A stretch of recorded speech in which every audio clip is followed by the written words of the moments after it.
If you can hear this, call Neil Tyson. Tell him that time is a river. Do you understand? Time is a river. He'll know what it means.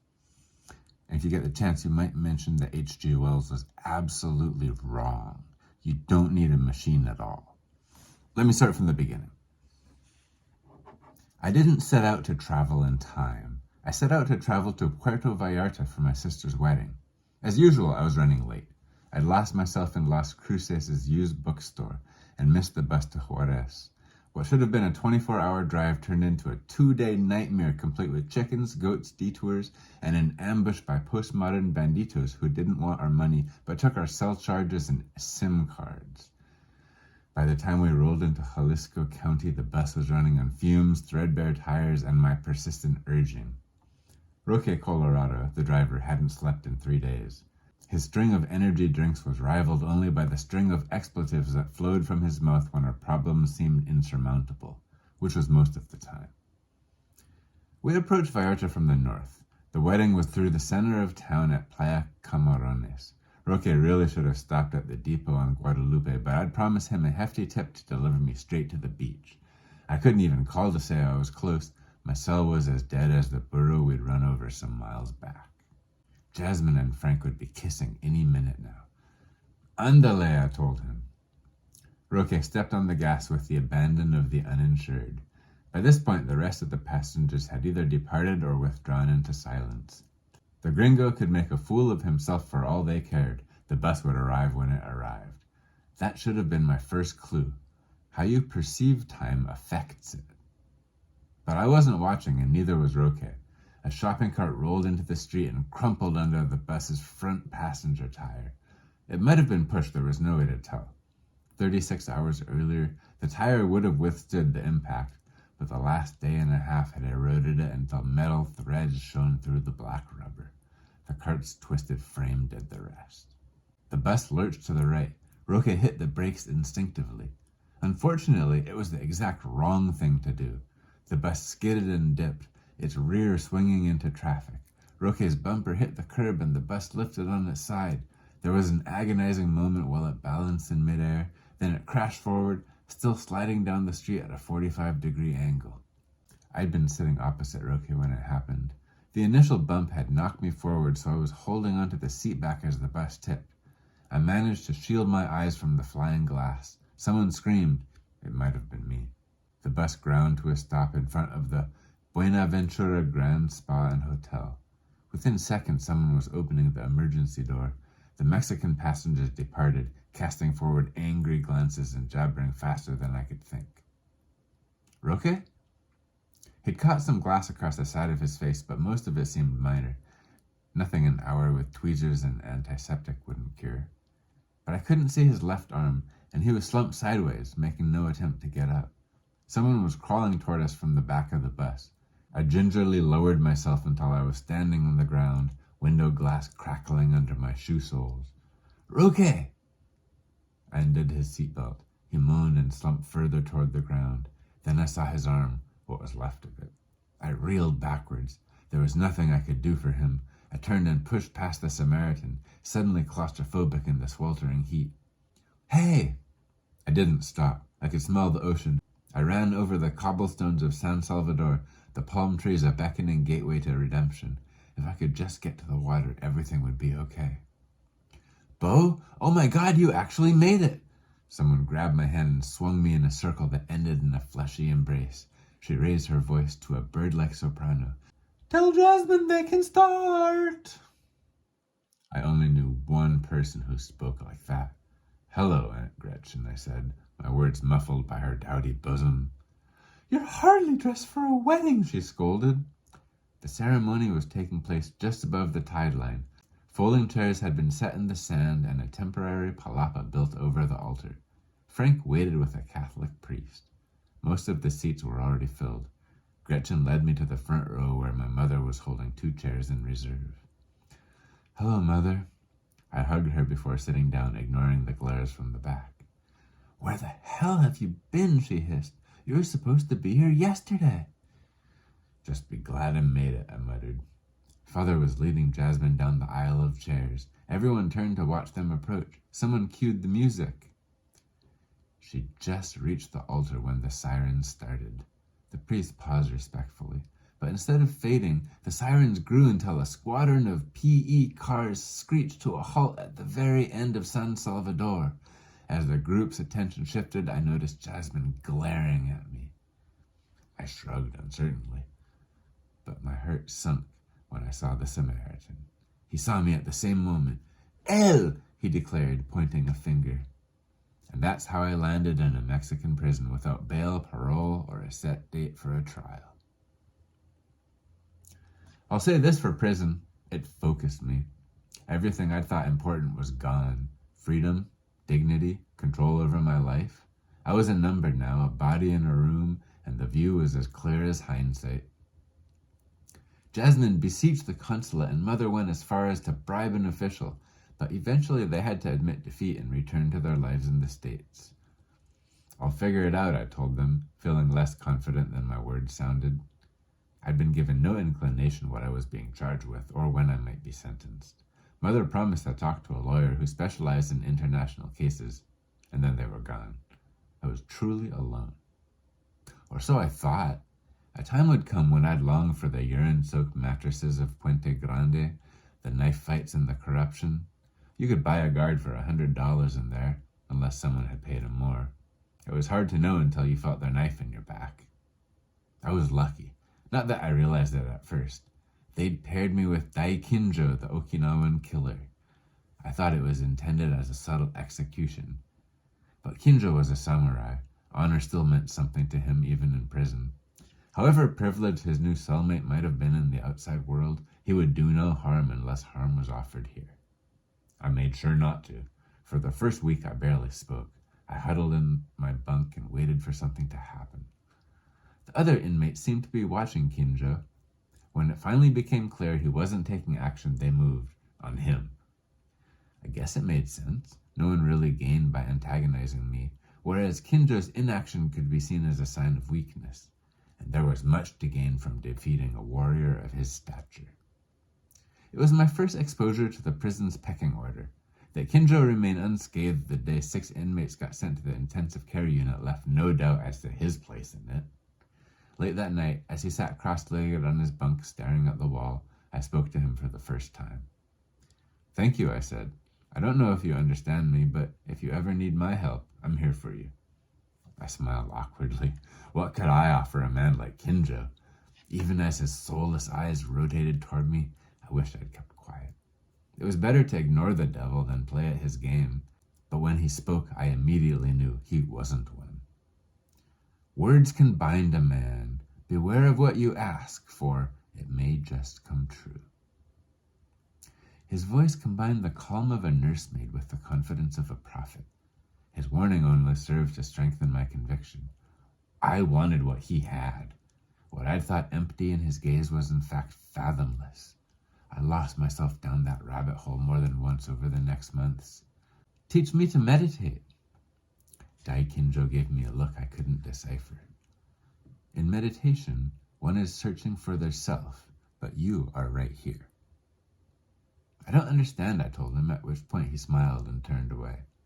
He didn't acknowledge my presence for almost 72 hours, and then only to raise an eyebrow at a particularly spectacular sneeze. So began my apprenticeship to Daikinjo. It was the most frustrating time of my life. It was never clear just what I was apprenticing for, though he dropped clues when I seemed most despondent, like the day I was denied extradition. I'd thrown myself on my bunk before the door had even locked behind me, furious with the corruption, furious with the country, furious with this damned guy who refused to get perturbed no matter what happened. Seriously, the world could be coming to pieces and you'd never know from watching Kinjo. He could meditate through a holocaust. When all else has failed and you think you can't go on, ask a friend for help. I turned my back on him. He didn't understand. Extradition had been my best chance. Now I was at the mercy of the judicial system, and everything I'd seen suggested they had it in for me. A hand touched my shoulder. I stiffened. I hadn't heard Kinjo move from his bunk, but then he was a samurai. He pulled me into a sitting position, crossed my legs, folded my hands in my lap, and indicated I should take a breath. I did. We exhaled together, his hands choreographing the movement. He smiled, nodded, returned to his bunk. "This is your solution?" I asked incredulously. It had been a tough day. I may have been the slightest bit belligerent. "You've been meditating your whole life, and look where it got you. You can't think your way to freedom, and you certainly can't get there with poetry." Kinjo moved with the swiftness of a hurricane. 1 second he was seated on his bunk, and the next he was picking the lock on our door. By the time I realized he wasn't going to kill me, he was standing on the other side of the bars. "The mind is a cell. You are never truly free when you have yourself." "I don't understand," I said. It wasn't the last time. Kinjo slipped back in. He lay on his bunk and watched the ceiling. "If I remain still and allow my soul to speak, what you hear is me." I must admit I sunk into a bit of a depression then. Kinjo's ranting wasn't going to get me out of jail. There were 6 other locks between me and freedom. Without Kinjo, I was a scared white boy in a foreign country. But to admit that was harder than recognizing my part in the bus accident. And Kinjo seemed to have no desire to escape in any case, so what was the point? For several days, I sleepwalked through my routine. Eat, shower, exercise, work, rest, repeat. I knew Kinjo was watching, but he'd ignored me enough. 2 could play that game. Except I wasn't playing, not really. I hadn't suffered from depression often. When it happened, it was usually caused by some external factor, like the time Victor Ortiz got killed in a flash flood. Sometimes going through the motions was the only way to go forward. A question had been nagging at the back of my brain. Finally, the routine's monotony dragged it to the forefront, and I was forced to break my silence. "Hey, Kinjo, you can get out of here anytime you want, right? So how did they catch you in the first place?" The Okinawan killer sat up on his bunk, the closest thing I'd seen to sadness crossing his face. He folded his legs into their customary position. "They did not catch me. Once I saw what I'd become, 'twas an easy choice." Something passed between us then. I couldn't help but lift my legs into a matching crisscross position. Kinjo nodded solemnly. I'd done a guided meditation before back in high school. This counselor visited our class and hyped it as an alternative to drugs. She claimed the high she got rivaled the best substance she'd ever ingested. It hadn't worked that way for me. I fell asleep 3 minutes into the presentation and didn't wake up until the very end. At which point the counselor smugly claimed that having woken at that exact moment proved I was conscious for the whole exercise. In any case, meditating with Dai Kinjo was nothing like that. He didn't talk at all, for one thing. We just sat opposite each other in our dingy bunks with our legs crossed. If I closed my eyes, he did too, but if I opened them, his inevitably opened moments later. They were deep pools of memory, more vivid than the experiences they brought me back to. Sometimes it was easier to keep mine closed. Those were the times when I got the feeling Kinjo was teaching me something beyond the veil of reality. Because sometimes, I got the feeling that I could get up and walk away from my body while we sat there meditating. And sometimes we would sit for what seemed like hours, but only a few minutes would have passed. I asked Kinjo and got a veiled answer, as usual. Time is a river. You can dance in its eddies, but don't swim upstream. And then, without warning, the world changed. After 2 years of conflicting reports, it had been assumed that the Okinawan killer would spend the rest of his life on death row. But the verdict had finally been handed down. Dai Kinjo was to be executed without hope of parole. His death would be swift and without delay. I beseeched him to escape. I whined. I got down on my knees and begged. It was no use. He'd decided to abide by the court's ruling. He would pay for his crimes, and nothing I said or did was going to change that. Before they took him away, Kinjo whispered a last haiku into my ear. Beyond the gray veil and your moment of weakness, we shall meet again. If I had known my sister's wedding was going to land me on my knees in a Mexican jail begging for a serial killer's life, I may not have gone, but that's not all. Without Kinjo, it took longer to find my meditative groove. The rest of the prison kept creeping in, the clanging of nightsticks, the incessant bickering, the love, both shared and forced, the conditioned air, plumbing, snores. Only after months of practice was I able to find the fugue at will. I'd just close my eyes and be there. It's hard to describe where there was. Everything would fade from cohesion to concern. I wasn't me anymore. Not having a timepiece, I couldn't make precise measurements, but between the movement of the sun and the prison's established routines, I was able to get a general sense of my abilities. When I went into fugue, time compressed until it barely moved at all. What else had Kinjo been unable to express in 21st century English? It didn't take long to discover. As suspected, I could step out of my body while in fugue. It was like a dream where I could see my body moving but not control it, except opposite. My frame of reference could float away and actually watch my body sitting on the bunk. At first it was so disconcerting that I wiggled my fingers and returned to it. It took several tries to re-establish the fragile conditions after that. I wasn't limited by bricks or bars. The day my aura wandered through Puente Grande's front gate and felt the unbridled sun for the first time in 6 months, my body cried, pent up in its cell, but I didn't care. I traveled often after that. I could go as far as the Laguna de Chapela before beginning to lose coherence. I'd perch my aura on the Isla's abandoned battlements and peer into the motionless sky. Time couldn't go fast enough now. I'd rush through meals, anxious to return to my cell. Fitness was a bane to be endured, the body a necessary deadweight. Even work detail, a surprisingly rewarding part of Puente's routine, had turned into a chore, because I had a theory and I couldn't wait to try it out. It wasn't until after dinner that I finally got a moment alone. There was some confusion over a misplaced taser, and several inmates were detained for questioning. Nobody got to eat until it was found at the bottom of the duty sergeant's locker, and then plates were given out grudgingly, as if it had been someone's fault besides his own, all of which made it take that much longer to shed my fleshy coil and enter the ethereal.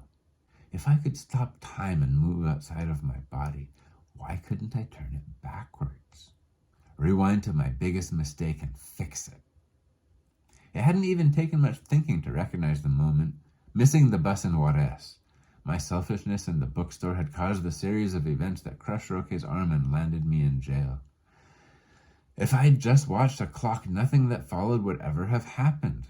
So if I went back and made damn sure I caught the bus, history would write itself and I'd never have to spend a minute in a Mexican jail. Except, something whispered, then I wouldn't know how to stop time. In which case, how could I have gone back and changed it? I banished the concern with a shake of my forehead. It was a logic trap I needed to let go of in order to succeed. With a great effort, or lack thereof, I pushed everything my left brain was throwing at me aside and entered the fugue.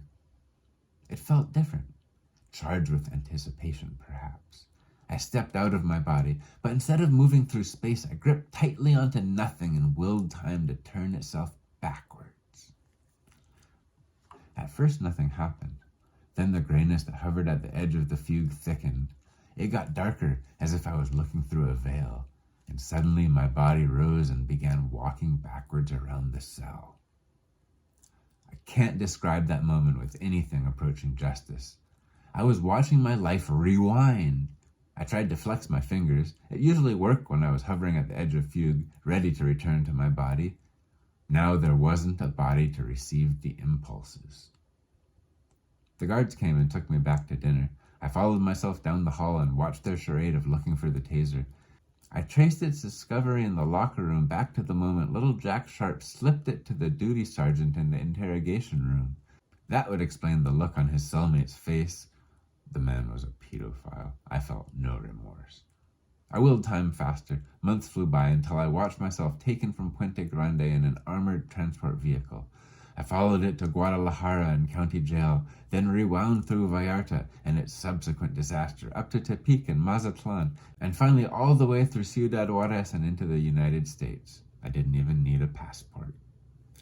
There in the Coas bookstore, I stopped the clock. I gave myself plenty of time to catch the bus. I didn't know exactly what would happen when I merged with my body, but I had to make sure it got the message. My aura couldn't affect reality, of course. I could hardly tie a string around my finger, so I did the only thing I could think of. I grasped onto one thought with everything I had. Leave the store now! And pushed my consciousness into my body and released my hold on time. I turned the page and kept reading. My aura flinched involuntarily. What was this? I wiggled my fingers. At least I sent the command down my neural pathways. My body didn't respond, except to scratch and itch in a less than dignified manner. I shriveled inside, or tried to. Is this how I showed up at Jasmine's wedding? No wonder they left me in jail. Still, I had a problem beyond personal hygiene. I stopped time again and tried to merge with my body. Several attempts yielded similar results. I was unable to rejoin reality in the past. With a concern uncharacteristic of the fugue, I allowed time to flow forward and followed my body back through Mexico. I stopped several times along my path, before the crash, on the beach, even the day Mother left. Nothing worked. Back in my cell, I forwarded to the present in a nervous blur. Would I know it, or would I careen into the future? There was no pin to drop in the space-time continuum, no way to mark my origin. I was estranged from my body. I found the day of the taser incident and forwarded into the evening. I remembered sitting on the bunk and closing my eyes. I remembered fidgeting for several minutes. I remembered trying to flex my fingers but not actually doing it. I certainly didn't remember getting up to use the toilet. Back up, right about there. Okay, what were you doing? Escaping the logic trap. Now, start the clock. Are you phased in? My fingers flexed. I hadn't asked them to. I was stuck outside of time. Maybe you think it's obvious what I should have done next, in which case I invite you to take out a pillow and cross your legs over it and try for yourself. You have to remember these events happened over the course of several months, from the day I began my apprenticeship to the moment I lost my grip on the continuum. Kinjo's warnings, so accessible with a turn of your page, were fleeting koans that would never have found their way to print if I hadn't specifically rewound time in order to memorize and write them down for you. But that was later. In the moment, I was living the biggest ghost story ever told and had goosebumps to match it. I'd released my grip on time and followed myself into the future. There was nothing else to do. It took 2 years to get out of jail, 2 years of petitions and court orders and forgotten promises from self-serving bureaucrats of both ethnic varieties. In the end, Mother had to come to Mexico again before they'd release me to her custody. They never did charge me with anything. I finished college and took a job as an intern in the philosophy department at NMSU. My theories on personal relativity failed to raise anyone's interest beyond a small group of science fiction enthusiasts. At their encouragement, I wrote a number of stories, the most popular called Dancing in the Eddies. It was about a man who got trapped outside the space-time continuum while trying to change his past. I got married and had kids. One of them died in childhood. The other was there to hold my hand when I succumbed to cancer at the age of 69. I'd led a good life. I just wish I could have been part of it. Kinjo was right. I'd swum upstream and been trapped by the river. No wonder he'd insisted on giving death its due. It was the only way to leave his body behind. Time stubbornly stopped with my last breath, and eventually I followed myself 22 years into my past to determine the reciprocal. I couldn't venture beyond the moment of my conception either. It was a lonely immortality. I had a very specific range. In some places it might have been exciting, but voyeurism only goes so far in Las Cruces, New Mexico. I floated through Mesilla, looking for the things every man imagines he would if he were invisible.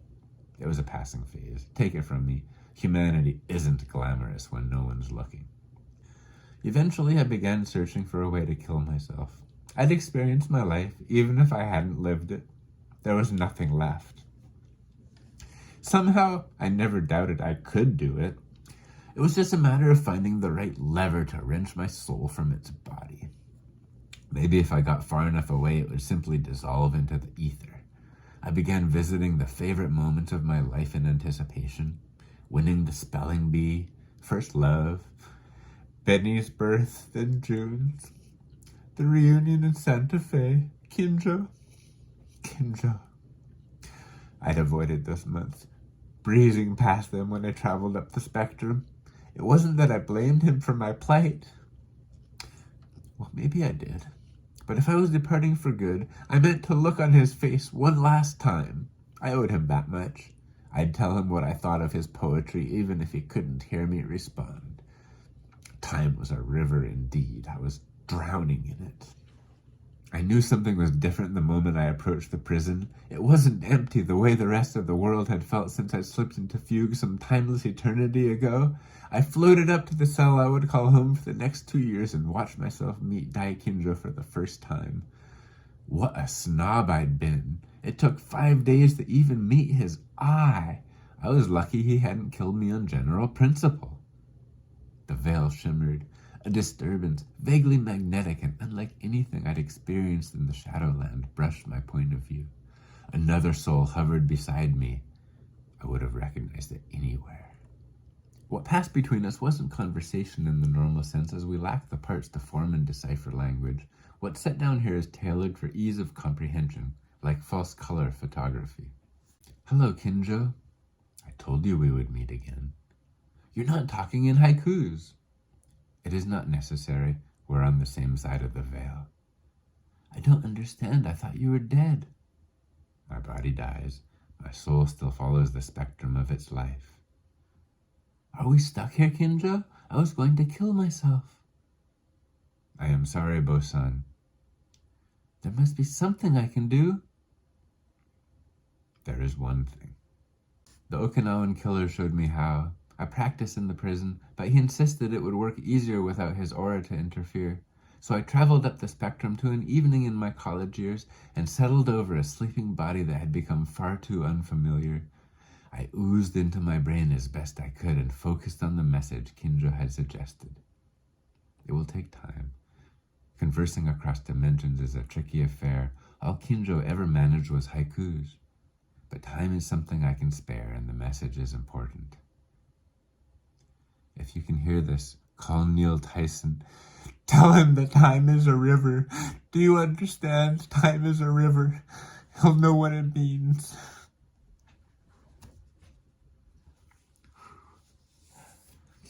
Wow, I didn't think I was going to get that emotional.